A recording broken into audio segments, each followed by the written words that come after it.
Well, I think after my junior year, the end of my junior year, going into my senior year, I started getting recruited by a lot of people.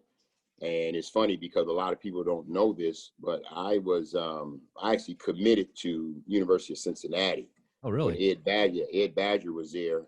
Went on a couple of visits, unofficial visits, and they were in a metro. They were in a metro conference. Now, who was in that Memphis, conference? Memphis, and Louisville, teams like that back in the day. So the conference was big time.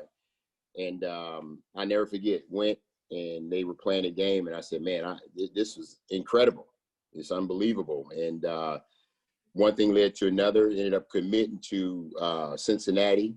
And then during that time, I think in the summer, going into my senior year, Ed Badger had gotten fired. He got fired. I'm sorry, after my senior year, he got fired. And that's when things opened up. And I don't know if they called it decommit back in the day. I mean, that was so long ago, but our kids decommit. That's what I did, and ended up going to Ohio State. Well, it worked out well for Ohio State, that's for sure. I appreciate it. Thank you. When with Coach Miller, he was there for the first 3 years. Then you had Gary Williams, obviously, who turned into a legend after that and winning a championship with Maryland. What was it like playing for Coach Miller and Coach Williams? Two totally different coaches. Learned a lot from both. And I had Coach Miller for 3 years. I had, like you said, I had Gary for one. But under Coach Miller, and I'll never forget my freshman year, I think I averaged about 5 points a game. But it's funny, I started a lot of games as a freshman. But he was the type of coach, he was big on fundamentals. And he was big on you waiting your turn. He was that type of coach. But again, I thought that the fundamentals that, like we do today, in my practices, the skill work for 20 minutes. It means so much, and it meant so much to me back in the day. And again, I thought it helped my development.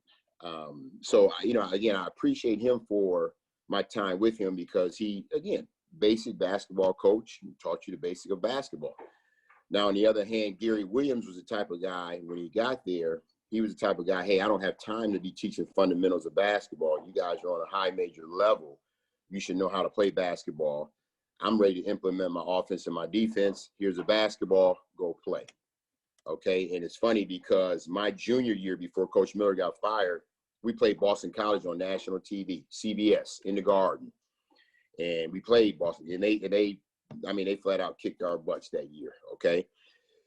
Towards the end of my junior year, when Coach Miller got let go, which was before the season ended, we ended up winning the NIT that year. So now, I averaged 20 points a game, led a team in score. It's one of those things where, okay, coach is leaving, who's coming in? As a junior going into their senior year, after having a good junior year, hey, my senior year needed to be better than my junior year. And that was only, that was going to depend on myself and the next person that was going to come in and take Coach Miller's place.